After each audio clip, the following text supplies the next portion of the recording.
প্রায় 1 কিলোমিটার রাস্তা এরকম যাচ্ছি আমরা। আচ্ছা, আপনি কি কোনো অফবিট ডেস্টিনেশন খুঁজছেন যেখানে কটা দিন কাটিয়ে আসা যায়? প্রকৃতিপ্রেমী বা অ্যাডভেঞ্চার সন্ধানীদের জন্য কিন্তু আদর্শ জায়গা। রায়মাতাং গ্রাম থেকে ট্রেক করে পানবাড়ি এসেছি। পানবাড়ি জাস্ট পৌঁছায়নি, আর একটুখানি যেতে হবে। রাস্তাটা দেখতে পাচ্ছি শুধু সবুজ আর সবুজ, মানে চোখ জুড়িয়ে যাবে সবুজ দেখে।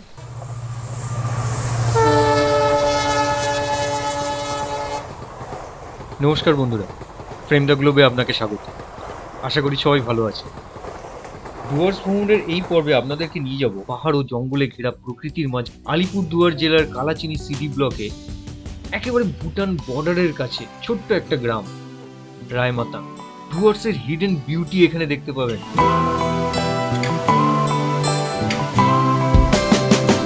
চারিদিকে শুধু টি গার্ডেন। এই যে গাছের পাতা হয়েছে, এই যে গাছের পাতা দেখছেন, এই ডোকগুলো কেটে আপনার প্রসেসিং হয়। প্রসেসিং করে তবেই আপনি চা পান আর কি। আচ্ছা, এখানে কিভাবে আসবেন, কোথায় থাকবেন, সমস্ত ইনফরমেশন আপনাকে শেয়ার করব। স্কিপ না করে পুরো ভিডিওটি দেখতে থাকুন। ছোট ছোট অনেক ইনফরমেশন আপনার ট্যুর প্ল্যান করতে সাহায্য করবে। প্রত্যেকটা টি গার্ডেনের সাথেই একটা ফ্যাক্টরি থাকে। এটা রাধারানী টি গার্ডেনের সাথে রাধারানী ফ্যাক্টরি। আচ্ছা, আমাদের এই ডুয়ার্স ভ্রমণের আগের পর্ব যদি আপনি মিস করে থাকেন তাহলে অবশ্যই দেখে নিন, লিঙ্ক ডেসক্রিপশন বক্সে দেওয়া রইল। রায়মাতাং যাওয়ার পথে আমরা নয়াবস্তি বাজারের এখানে দাঁড়িয়েছি। বুধবার করে হয় এখানে গ্লসারি, মাছ, মাংস এইসব আর কি সমস্ত কিছু বসে। এটা হচ্ছে সিল রুটি। সিল রুটি এটা তৈরি হয় প্রত্যেক ফেস্টিভ্যালে বানায়, ঘি দিয়ে বানায়।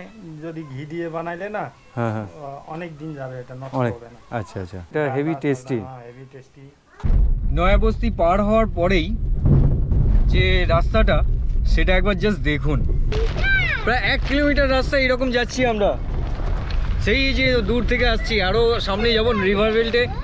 ভুটানের ওদিকে যদি বৃষ্টি হয় তাহলে এই নদীতে জল ভরে থাকে। দূরে ওই পাহাড় দেখা যাচ্ছে দেখুন। আমরা ওইখানে যাব, এই গাড়ি করে এইভাবে যাব।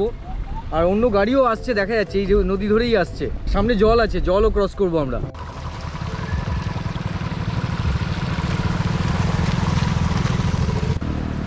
চারিদিকে জঙ্গল, পাহাড়ে ঘেরা, দারুণ একটা ভিউ।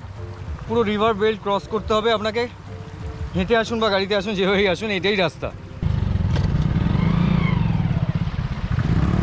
রায়মাতাংয়ের মানুষজনকে এইভাবেই যাতায়াত করতে হয়। এখন তো জল খুবই কম। আমি কথা বলছিলাম, বৃষ্টি হলে এর রূপ অন্যরকম হয়ে যায়। বাই ট্রেন চলে আসুন আলিপুরদুয়ার। সেখান থেকে রায়মাতাং প্রায় 45 কিলোমিটার, সময় লাগে 1 থেকে 1.5 ঘন্টা। আপনি এনজিপি আসতে পারেন। এনজিপি থেকে ডিস্টেন্স হচ্ছে 153 কিলোমিটার, সময় লাগে প্রায় 4 ঘন্টা। এই হলো রায়মাতাং যাওয়ার রাস্তা। নদীটা পার হওয়ার পরে এই রাস্তা দিয়ে সোজা আপনাকে পাহাড়ের এদিকে যেতে হবে, রায়মাতাংয়ের দিকে।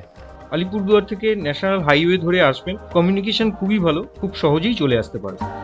যেহেতু এটা একটা অফবিট ডেস্টিনেশন, সেই হিসাবে গাড়ি সাথে রাখাই ভালো। গাড়ি বুকিং করার সময় কথা বলে নেবেন যে পুরো ট্রিপের গাড়ি আপনার সাথেই থাকবে উইথ ড্রাইভার। আপনাকে স্টেশন থেকে পিক আপ করবে, সমস্ত জায়গা ঘুরিয়ে আবার ট্রেন ধরার জন্য আপনাকে স্টেশনেই ড্রপ করবে। জেনারেলি ড্রাইভারের থাকা খাওয়ার খরচ তার নিজেরই হয়। তো আপনি যখন বুকিং করবেন তখন একবার কথা বলে নেবেন। আমাদের এই মারুতি ওয়াগনের খরচ পড়ছে প্রত্যেক দিন 1500 টাকা করে, প্লাস 11 টাকা প্রতি লিটার তেলের খরচ। আপনি যে জায়গায় থাকছেন তাদের মাধ্যমে এই গাড়ি বুক করতে পারেন, অথবা বিভিন্ন কার এজেন্সি অ্যাভেলেবেল আছে, তাদের সাথেও কথা বলে নিতে পারেন। এই যে বল,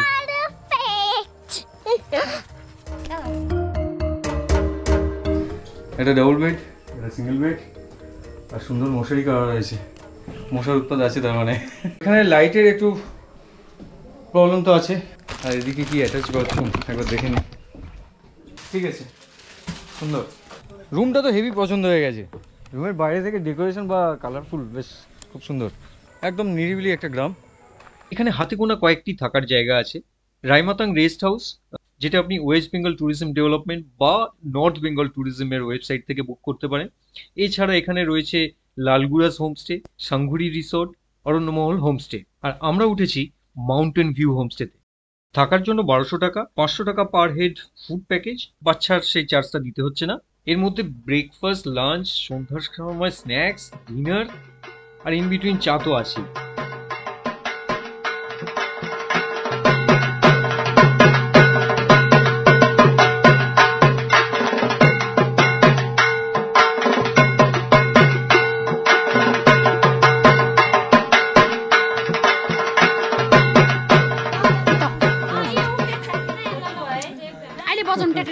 নমস্তে করেন। নমস্তে। আজ মহানবমী, ছোট্ট এই গ্রামের সবাই এখন এই পুজো মণ্ডপে। একটু নেপালি রীতিনীতির হ্যাঁ, ছোঁয়াও এই দেখতে যে। পাচ্ছি।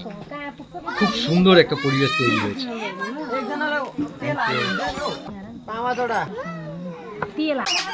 এটা একটা স্বস্তিক সাইন বানিয়েছে প্রদীপ দিয়ে, জ্বালালে কিন্তু খুব সুন্দর লাগবে।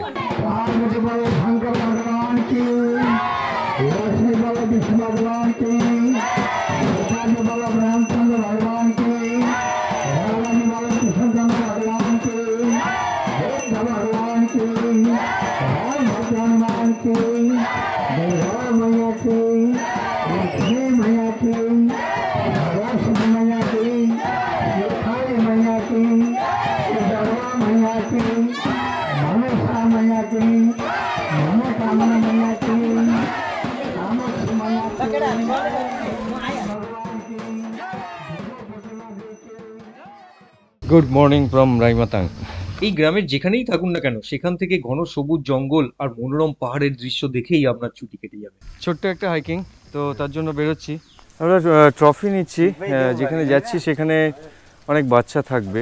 এই দাদা আমাদেরকে একটা বক্সে করেও দিয়ে দিচ্ছেন, সঙ্গে বিস্কুটও নিয়ে নিচ্ছে। হ্যাঁ, এখানে একটি ওয়াচ টাওয়ার আছে, সেখানে আপনি যেতে পারেন। রাইমাতাং নদীতে ঘুরে বেড়াতে পারেন। তবে মনে রাখবেন, এই রিভার বেড হাতিদের বিচরণ ক্ষেত্র, তো গ্রামের কাউকে সাথে নিয়ে যাবেন। এখানে আসলে আপনি প্রকৃতির সেই আদিম রূপটা দেখতে পাবেন। পাখি পর্যবেক্ষক যারা আছেন তাদের কাছে একদম আইডিয়াল জায়গা আর কি। এখান থেকে দেখা যাচ্ছে ইন্ডিয়ার সীমানা আর ওপারে ভুটান, আর এখান থেকে আমি দেখতে পাচ্ছি রাইমাটাং নদী।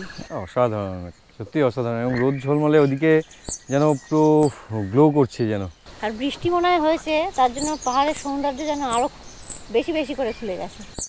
রাইমাতাং গ্রাম থেকে ট্রেক করে পানবাড়ি এসেছি। পানবাড়ি জাস্ট পৌঁছায়নি, আর একটুখানি যেতে হবে। রাস্তাটা দেখতে পাচ্ছি শুধু সবুজ আর সবুজ, একদম পিছনে দেখুন, মানে চোখ জুড়িয়ে যাবে সবুজ দেখে। একদম একদম। এখানে আপনি হর্নবিল, পরিযায়ী গোসান্ডার, রেড স্টার, তারপরে আপনি আর ময়ূর তো আছেই, তো বিভিন্ন প্রজাতির পাখি আপনি এখানে পাবেন। আপনি যদি অ্যাডভেঞ্চার বা ট্রেকিং করতে ভালোবাসেন, তাহলে রাইমাতাং থেকে আদমা ভিলেজ, লামনা ঝোড়া হয়ে চুনাভাটি গ্রামের মধ্য দিয়ে সান্তারাবাড়ি বা লেপচাখা হিলটপ পর্যন্ত যেতে পারেন। আবার লেপচাখা থেকে নদীপথ ধরে জঙ্গলের মধ্যে দিয়ে জয়ন্তী যেতে পারে। তবে এই ট্রেক রুট বাকি অন্যান্য রুটের থেকে একেবারে আলাদা। ঘন পাহাড়ি জঙ্গল, সাথে পাহাড়ি নদী, প্রাকৃতিক এক অপূর্ব সৌন্দর্যের মধ্যে দিয়ে ছোট বড় পাথর টপকিয়ে কখনো নদী পার হতে হবে, কখনো বা জঙ্গলের মধ্যে দিয়ে। এই রুটে গাইড ছাড়া কিন্তু কখনোই যাবেন। এছাড়া আপনি চাইলে পানবাড়ি পর্যন্ত আমাদের মতো ছোট হাইকিং করতে পারেন। পানবাড়িতে এখানে এক ভদ্রলোক আমাদেরকে চায়ের অফার করলেন। পাহাড়ে এই ছোট ছোট গ্রামগুলোতে এলে এই আতিথেয়তা কিন্তু আপনি পাবেনই। রাইমাতাং ভিলেজ থেকে মাত্র 3 কিলোমিটার দূরত্বে, এটাও ঘন জঙ্গলের মধ্য দিয়ে পাহাড়ের উপরে খুব সুন্দর একটা গ্রাম। প্রকৃতির মাঝে এখানকার মানুষজন কিভাবে সার্ভাইভ করছেন বা কিভাবে আছেন, সেই বিষয়ে আপনি জানতে পারবেন। আপনার আলিপুরদুয়ারে যে ডিএম অফিস আছে, সেখান থেকে আপনারা কন্ট্যাক্ট করে আসতে পারেন এখানে।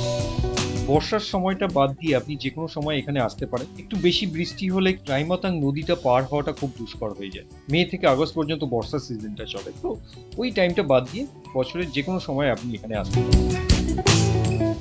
পরবর্তী পর্বে আপনাদেরকে নিয়ে যাবো এক রোমাঞ্চকর নৌকা অভিযানে, যাকে বলা হয় ডুয়ার্স তথা নর্থ বেঙ্গলের মিনি অ্যামাজন, সিকিয়াঝোড়া। কোনোভাবেই মিস করবেন না।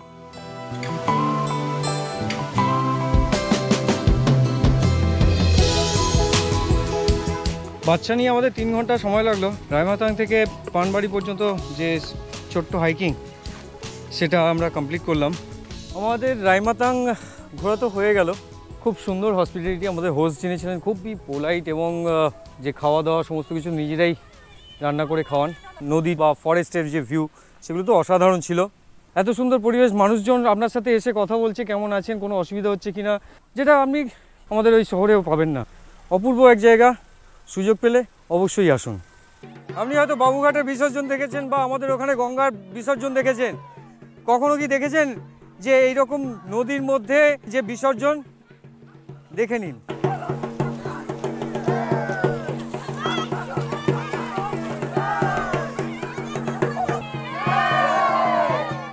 এই জায়গার ব্যাপারে সবাইকে জানানোর জন্য অবশ্যই ভিডিওটি শেয়ার করুন, তবেই না সবাই জানতে পারবে এবং এখানে আসবে।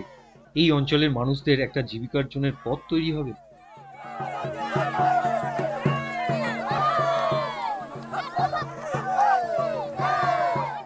রাইমাতাং ও পানবাড়ির এই ট্যুরে আমাদের সাথে থাকার জন্য আপনাকে অশেষ অশেষ ধন্যবাদ। আশা করি আমাদের সাথে আপনিও এই প্রাকৃতিক সৌন্দর্য উপভোগ করেছেন। এই ধরনের আরো ভালো ভিডিও বানানোর জন্য আপনার মতামত বা সাজেশন খুবই প্রয়োজন।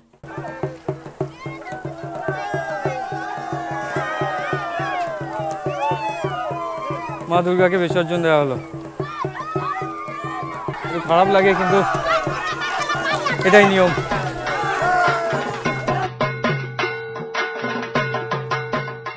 আমি তাপস, আর আপনি দেখছেন প্রেম দা গ্রুপ। আমরা এখন ডুয়ার্সে ঘুরে বেড়াচ্ছি, আর এই ভ্রমণের যাবতীয় তথ্য আপনাদেরকে দিচ্ছি, যাতে আপনার ট্যুর প্ল্যান করতে সুবিধা হয়।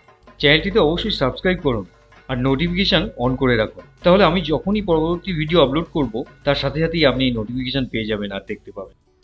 রাইমাতাং থেকে বেরিয়ে আমরা যাচ্ছি, তো একটা আশ্চর্য রকমের জিনিস দেখতে পেলাম।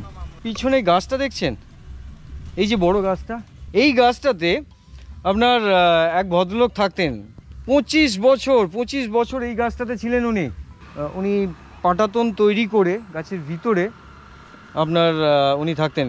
এই গ্রামে চা বাগানে এখানে কাজবাজ করতেন, করে রাত্রি যাপন করতেন, কিন্তু উনি গাছেই 25 বছর।